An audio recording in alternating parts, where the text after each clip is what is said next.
Hi friends, welcome back to my channel. இன்றைக்கி நம்ம சேனலில் என்ன பார்க்க போகிறோன்னா சாம்பார் ரெசிபி தான் பார்க்க போகிறோம். எப்படி செய்கிறதுன்னு நான் உங்களுக்கு சிம்பிளாக காமிக்கிறேன்.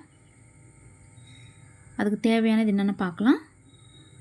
சிறுபருப்பு கொஞ்சமாக எடுத்துருக்கிறேன், துவரம்பருப்பு, கொத்தமல்லி, கருவேப்பிலை, பச்சை மிளகா, மாங்காய், வெள்ளரிக்காய், வெண்டைக்காய், வெங்காயம், தக்காளி, கத்திரிக்காய், கேரட்டு, பூசணிக்காய், கொத்தவரங்காய். நம்மளுக்கு என்னென்ன வெஜிடபிள்ஸ் எல்லாம் ஆட் பண்ணால் பண்ணிக்கலாம். முருங்காய் இருந்தால் இன்னும் சூப்பராக இருக்கும் சாம்பார். இப்போ நான் பருப்பு கழுவி வச்சுருக்கிறேன். இதில் இப்போ நான் 2 பல் பூண்டு ஆட் பண்ணிவிட்டேன். கொஞ்சமாக ஜீரகம் ஆட் பண்ணுறேன். கொஞ்சம் டேஸ்ட்டுக்கு தகுந்த மாதிரி சால்ட் ஆட் பண்ணிக்கலாம்.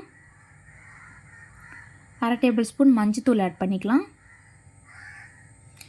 இப்போ தேவையான அளவுக்கு தண்ணி ஊற்றிட்டு 2 விசில் வர வரைக்கும் இது குக் பண்ணிக்கலாம். உங்களுக்கு குக்கரை பொறுத்து போட்டுக்குங்க. எனக்கு 2 விசில் வந்தாலே வெந்துடும். பார்த்திங்களா, இந்த அளவுக்கு வெந்திருக்கு. இது கொஞ்சம் சைடில் வைக்கலாம் மாற்றி.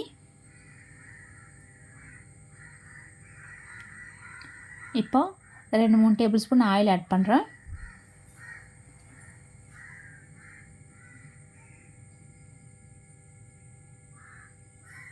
கொஞ்சம் கடுகு ஆட் பண்ணிட்டேன். ஜீரகம் 1/2 டேபிள் ஸ்பூன், சின்ன வெங்காயம் கொஞ்சம் ஆட் பண்ணிட்டேன். இப்போ பச்சை மிளகா 3 பச்சை மிளகா கட் பண்ணி போட்டுட்டேன். கொஞ்சமாக கருவேப்பிலை ஆட் பண்ணிட்டேன். ஒரு பெரிய வெங்காயம் கட் பண்ணி போட்டுட்டேன். இப்போது 3 காஞ்ச மிளகா. இது நல்லா கலர் சேஞ்ச் ஆகிற வரைக்கும் நம்ம வறுத்து எடுத்துக்கலாம்.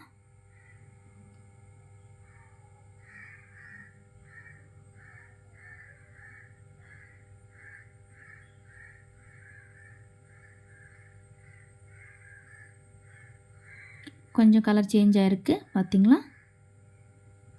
இப்போது கட் பண்ண வெஜிடபிள் எல்லாம் இதில் ஆட் பண்ணிக்கலாம்.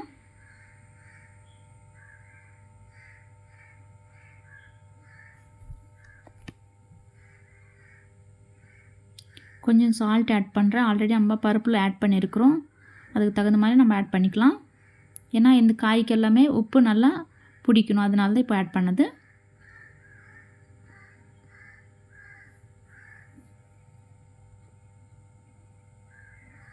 இதிலே கொஞ்சம் வெந்துடணும் வெஜிடபிள்ஸ் எல்லாம்.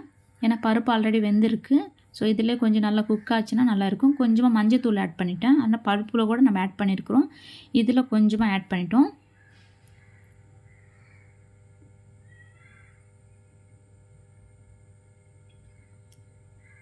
கொஞ்சமாக வெந்துச்சு பார்த்திங்களா. இப்போ தக்காளி, ஒரு தக்காளி ஆட் பண்ணுறேன்.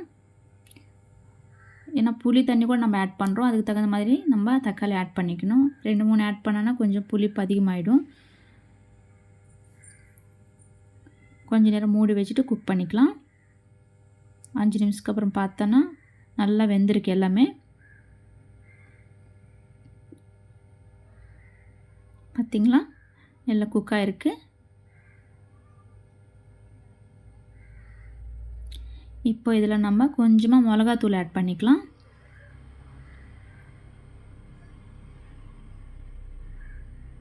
ஒன்றரை டேபிள் ஸ்பூன் மிளகாத்தூள் ஆட் பண்ணிவிட்டேன். பச்சை மிளகா கூட போட்டிருக்கோம். ஸோ அதனால் தகுந்த மாதிரி போட்டுக்கணும். ஒரு 2 மினிட்ஸ் அப்படியே வச்சிடலாம். இந்த காய்கறி ஃபுல்லாகவே நம்ம மஞ்சத்தூள், உப்பு, அதுக்கப்புறம் காரம் எல்லாம் ஆட் பண்ணிட்டோம். அது ஃபுல்லாகவே இதுக்கு பிடிச்சிருக்கு. நல்லா குக்காக இருக்குது. இப்போ நம்ம இதை எடுத்துகிட்டு போய் பருப்பில் ஆட் பண்ணிக்கலாம்.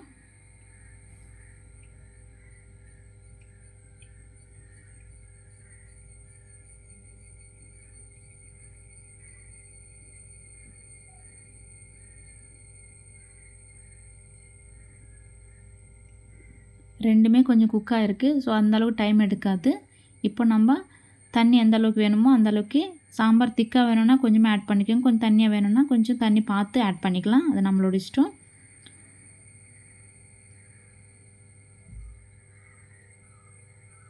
அப்படியே கொஞ்ச நேரம் குக் ஆக விடலாம்.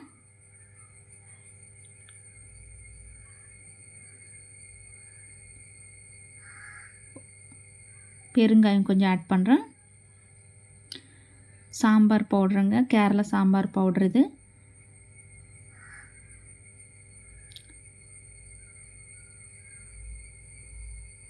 1 டேபிள் ஸ்பூன் அளவுக்கு நான் ஆட் பண்ணிட்டேன்.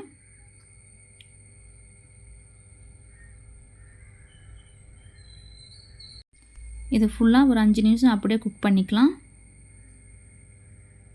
கொஞ்ச நேரம் அப்படியே மூடி வைக்கலாம்.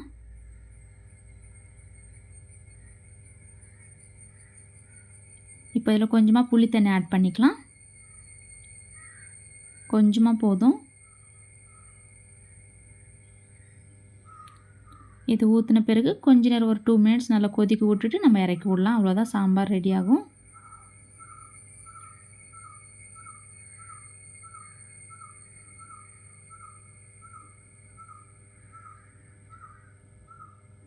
நம்மளுக்கு இன்னும் திக்காக வேணும்னா கொஞ்சம் தண்ணி கம்மி பண்ணால் போதும். அவ்வளோதான், சிம்பிளாக சாம்பார் ரெடி ஆச்சு.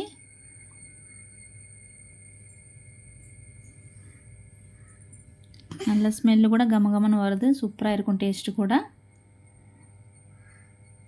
அவ்வளோதான், சிம்பிளாக சாம்பார் ரெடி ஆச்சு. உங்களுக்கு எல்லாருக்கும் இந்த வீடியோ பிடிச்சிருந்தேன்னா தயவு செஞ்சு லைக் பண்ணுங்கள், சப்ஸ்கிரைப் பண்ணுங்கள், கமெண்ட் பண்ணுங்கள். நெக்ஸ்ட் வீடியோவில் உங்களை சந்திக்கிறேன். தேங்க்ஸ் ஃபார் வாட்சிங். பாய் பாய்.